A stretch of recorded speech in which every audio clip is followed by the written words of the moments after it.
Hi guys, back again. We are going to be looking at my choice of helmets today. Again, personal preference, but I really ended up looking at two, and that was the Shoei Neotech and the Schuberth C3 Pro. The Neotech, well, they're both flip visor helmets, which I thought would be a good idea for various reasons. The Neotech fitted pretty well.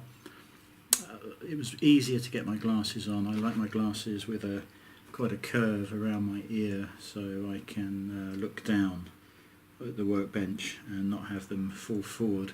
Of course, when you're putting glasses on a helmet, the straighter the arm, the better, really.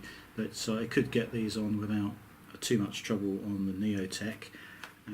As I say, the fit was absolutely fine.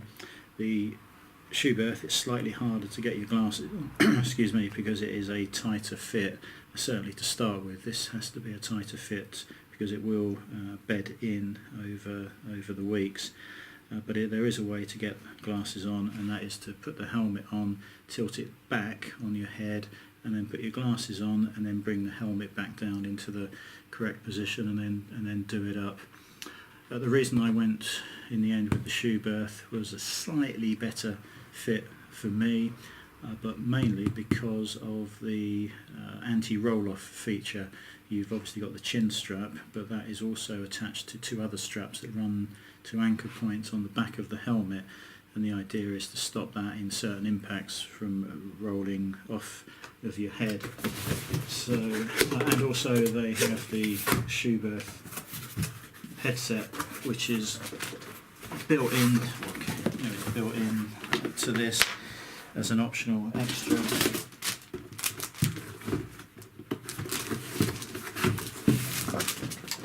So in the box you have a pin-lock fog-resistant lens. Now this was completely new to me. I'd never even heard of this until recently, but it's a visor, a smaller visor that mounts on two pegs on the inside of the main visor and then seals all around it, and that gives a good anti-fog resistivity. Is that a word? Oh dear, it's hot here today. But yeah, so that's the latest thing in keeping the visor mist free. Oh dear. Extensive manual in a whole range of languages, and there are some Scotch-Light labels to go on the back of the helmet if you so choose. I'm not sure I will with this one, and you'll see why in a minute. And it obviously comes with a helmet bag.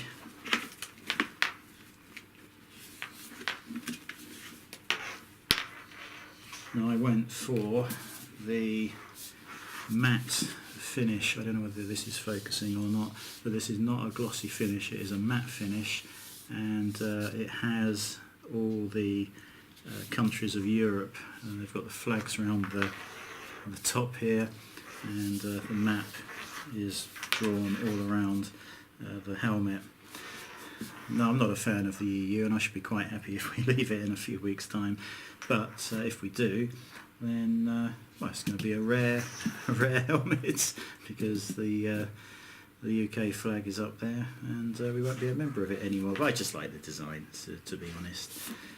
Like I said, flip front, there is a red catch here, and that lifts up. We have an internal sun visor, which is operated here.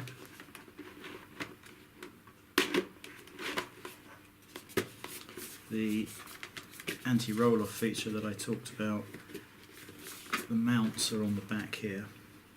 So there's a strap running from here to the chin piece, and the other side just to stop the helmet doing that in particular accidents.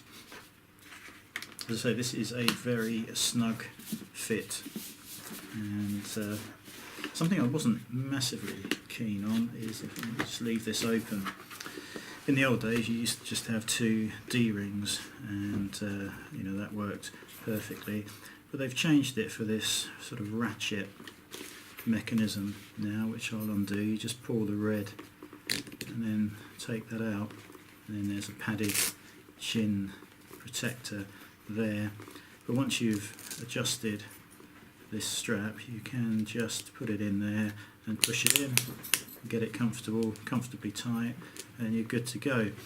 Now I believe that this is not legal in in track racing, and I think the reason is there have been rare instances where this has caught on something and released the mechanism.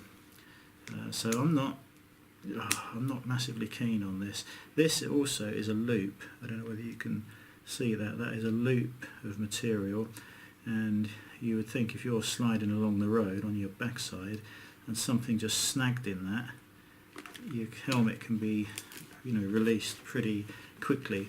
What I was thinking of doing is just cutting through that loop, so we've got two ends that are free, and that's not so likely to get anything snagged in there.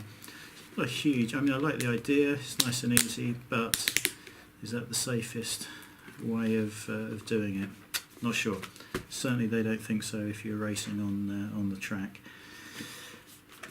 So what else? We've got obviously multiple positions of the visor, which is raised from the sides here.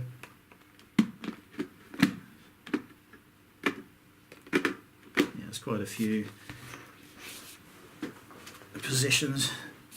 There is an air vent just on the front here, which you can open and close. On the top of the helmet there is another that's off, middle and full. That might be reversed, I can't remember which way it is. And to exhaust it through the helmet, there is a mesh pad here. There's no ports on the back to vent it out of. It just comes through this sort of mesh material here. The visor is very easy to remove. There's just a little lever here, if you can see that, and that's released it. And then you've got to click it back, and the same either side, and that literally just lifts out the pin lock system. Hopefully you can see just there, and on the other side, and you take the visor off and bend the new pin lock visor to shape, click it on, and then bend it and click it on the other side. So it sounds simple, but I'm not sure it is quite as easy as that. Something I also liked about this particular helmet is there is a rubber seal around the whole front, and when you're in this position that's pretty much shut, but it has got a mechanism here where you can actually click that shut and make a good seal. If you listen there, hopefully you saw that, and then there is a very nice tight seal around here, and hopefully that is weather resistant at the very least. Also, I don't know whether you'll be able to see this, probably the lights are reflecting on it. Let me try and tilt it down. You can see little raised areas on the top of the visor, and that is to deflect the wind in a certain pattern that creates less turbulence around the helmet. So they seem to have thought about pretty much everything. Now I'm going to show you this. This is a £550 helmet, and I'm just going to see if I can bring this in. I'm looking down at the camera, sorry, the phone, because we're doing the remote control. Just where my finger is, there is a piece stuck in the plastic, and then round the front here, again you might not be able to see it, there is a little bit of silver in the finish. So I managed to get £50 off because of that, so I brought it down to 500, but it's by no means a cheap helmet. And the other thing I really liked about it is the Schuberth, I think it's SRC system. This whole neck insert is detachable, and then you replace it with the Bluetooth system. It's just another one of these, but you've got buttons all down the left hand side, I think it is. Yeah, buttons here. We'll show you this on another video. This particular helmet has an antenna built into it already, so the new neck piece with Bluetooth on it connects to the aerial, and there's obviously a boom microphone at the front, and you can connect to other riders using the Schuberth system, but I think it's based on the Scala system, so you can connect to other riders. Because of this built-in antenna, I think you get a 700 metre range, and you also have the ability to one-click connect to another biker that's perhaps pulled up beside you at lights, and you can have a chat to them. It's quite a tight fit with the boom microphone at the front here, and I think some people need to remove this chin piece here. It's just on Velcro, but I'm hoping that I won't need to do that, and we'll just get it positioned in the right place so we can avoid that. One thing I wasn't massively keen on, although you get a nice audible click and it feels like it's shut here, when you've actually got it on and there's a bit of pressure on the padding around here, it's actually not so obvious when it's shut in place. It sounds really obvious there, but it isn't when it's on. So you've got to give it quite a firm press down. You do not hear the clicking like that when you've got it on. Replacement visors, pretty expensive, especially compared to the days when I was riding last. This particular one is about £50, and you can replace the sun visor, and I think they're a little bit cheaper, but hopefully keep that clean and scratch free. We're not going to need to change that too often. Obviously German made rather than the Shoei Neotech, which is made in Japan, and yeah, that's the reasons I chose it. Very good fit on my head. The fact that they've got the SRC headset that just replaces the neck collar, and yeah, I like the design. I think that should be pretty visible. Obviously the bike is very dark, and you've got to think of safety. I would love to have had a black helmet, but I just don't think it's very sensible to do that these days. So that's why we went with the yellow one. They also do it in white, and I thought that might be a good idea, because by the time you've got other high-vis gear on and the white helmet, you might think that you're a copper whizzing along behind them. The problem with that is it might sound like a good idea, but if that happens, people are going to change their driving style, and you don't want people suddenly slowing down and trying to swerve out the way, perhaps thinking you're a bike cop. So yeah, I've gone with the yellow. I think it looks pretty smart. The matte finish is probably going to be an utter nightmare and get marked very easily.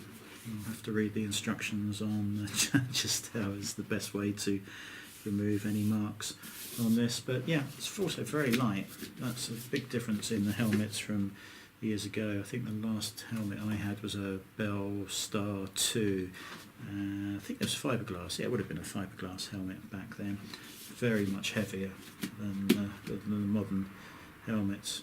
This is a large size, 58 to 59, and when you are buying this headset system, there are different versions and different sizes of it.